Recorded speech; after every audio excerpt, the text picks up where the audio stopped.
আমাদের rickshaw van auto চালক ভাইদের সাথে ইফতারের আয়োজন করা হচ্ছে।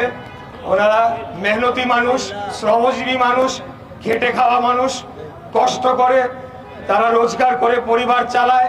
তাদের সাথে বসে যদি আমি ইফতার করতে পারি আমি ধন্য হব। তাই আমি আজকে এসেছি এবং আমি সব সময় খেটে খাওয়া মেহনতি মানুষের পাশে থাকব, তাদের জন্য রাজনীতি করে যাব, তাদের জন্য কাজ করে যাব।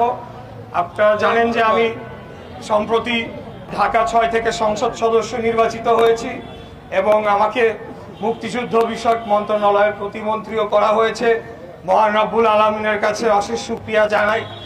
আমাকে যতটুকুই দায়িত্ব দেওয়া হয়েছে তার সর্বোচ্চই আমি কাজে লাগাবো কেবলমাত্র দেশ ও জাতির কল্যাণে এবং মজলুম মেহনতি জনগণ তাদের পাশে দাঁড়ানোর জন্য, তাদের জীবনযাত্রা মান উন্নয়ন করে, তাদের সমস্যা কিছুটা লাঘব করে যাতে আমরা একটা সমপর্যায়ে আসতে পারি সেই ধরনের রাজনীতি করে যাব ইনশাল্লাহ।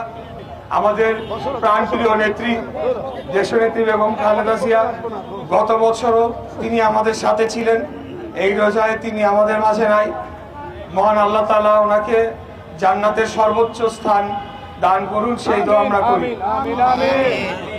আপনারা আমার জন্য দোয়া করবেন যে আমি যাতে সব সময় ন্যাক পথে, সৎ পথে, আল্লাহর পথে চলতে পারি এবং দেশ ও জাতির খেদমত করতে পারি।